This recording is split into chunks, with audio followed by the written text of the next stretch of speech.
fight tonight.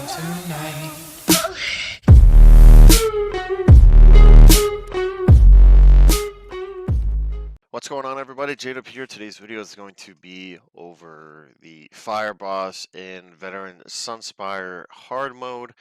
We'll be discussing what the strat that we use for this boss. I will be main tanking as the Nightblade tank, and the off tank is my man Trims. He's doing DK off tank. Basically, what he's going to be doing is when the ads spawn, he'll only be taking the Iron Atro, trying to lay down spiders on him to kind of help out the group.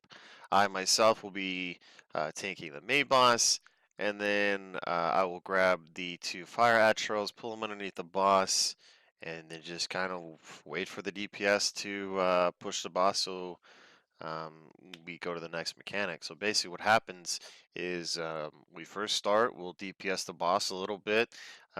He'll spawn some ads, we'll nuke the ads while cleaving the boss. Shortly after that, he should fly up in the air, and then everybody will move to the outside, kill the Iron Atro, or excuse me, kill the Iron Atro Fire Giant dude. The boss will breathe fire on top of the island, pretty much covering everything, and then we just repeat everything. So I'll be slowing things down here in a second as soon as we go to pull, just to kind of show you guys what the mechanics are and kind of talk about them a little bit. So this boss is pretty much similar to the ice boss. There's a few differences, but we'll talk about those. So when you first go ahead and pull the boss, when you're roughly about 7 meters to about 7 meters away, that first attack he does is a kind of a heavy attack AoE that he does. You just want to move out of that. It's pretty simple. Just kind of start far to the left or far to the right, either way, and then shortly after that he'll spawn the Iron Atro, which will be behind us, and then he'll do a cone attack. And all you gotta do, I am actually guarded here, and the healer focuses me during that cone phase and during certain phases where I could be taking a lot of damage. At this point, if you've seen the boss, he started to spawn the ads. So now the Iron Atro finally spawns. He also does another heavy attack where he lays the AoE down, and he does that quite often. I have Swarm Mothers on, so I'm able to pull these ads in um, decently quick. As you can see, that ad just got pulled in. Healer's focusing me a little bit right here as well, because we are taking a little bit of damage. I don't know if you could see that, but right underneath my feet there was a geyser that popped up underneath me. That pops up randomly on myself, always on you when you're underneath the boss, and it also pops up on the DPS as well. So just kind of keep your eye out for that if you're a DPS or your tank. Just kind of call it out if it's on you as a tank, so you can kind of get healed through it a little bit, because it does do a little bit of damage there. Again, this is my first time tanking on the Nightblade tank here, and I just now finally was able to do a video on this. So we're getting ready to push the boss. He's about to fly up and do the mechanic we were talking about. Now, as you can see, once those Fire Atros die, they do leave that lava there. If you do not kill them quick enough, they will turn into a blue Fire Atro, kind of like the one on Wyco Tower.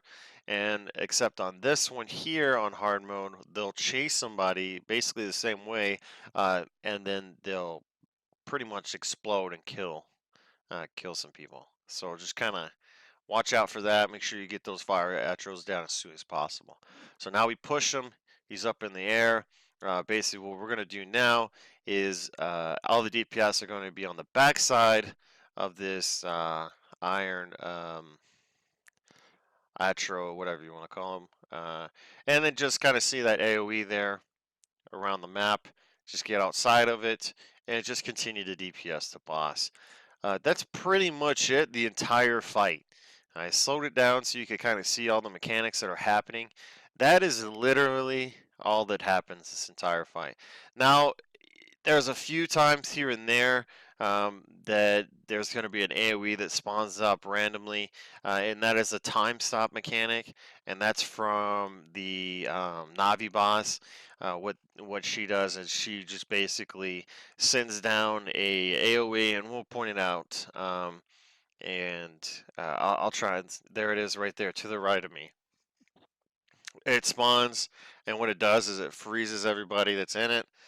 So you just want to try and get out of that. I've never had it spawn on me, but I'm pretty sure it could.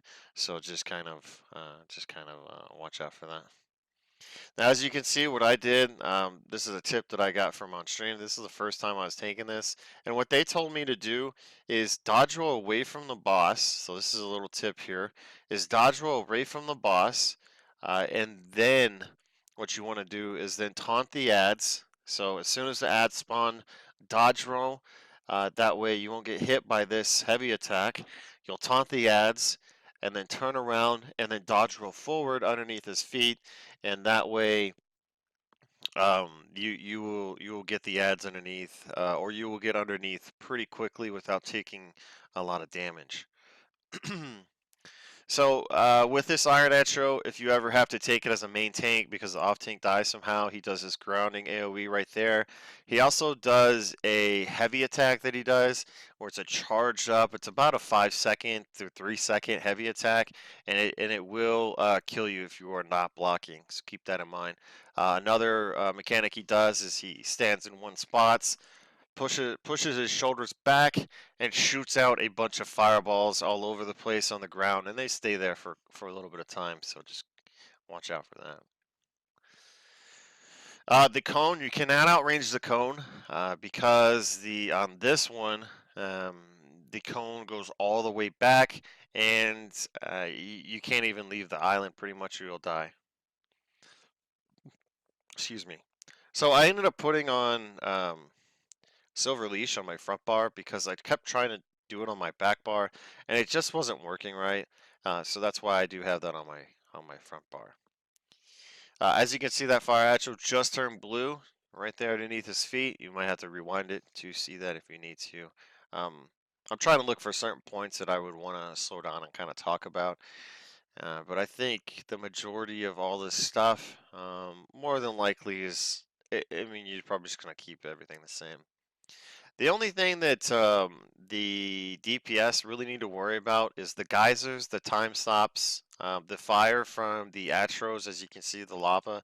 And the only other thing really that they need to worry about is they're split into two different groups. So you have six players on one side, six on the other, and or excuse me, not 6 and 6. You'll have 5 and 6. What happens is, or excuse me, 5 and 5. Jeez, I'm so messed up.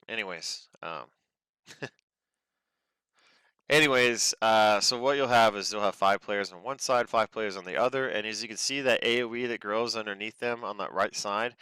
What that does, it's kind of like I actually can't even think what it was kind of like. Basically, it's an AOE that comes underneath you, and you just constantly take damage from it.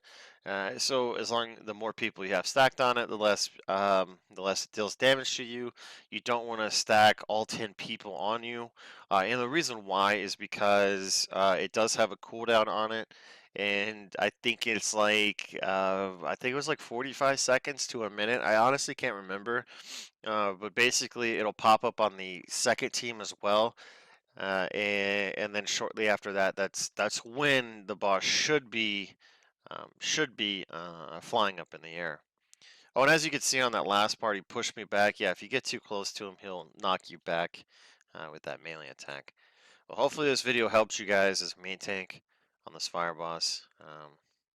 Take care.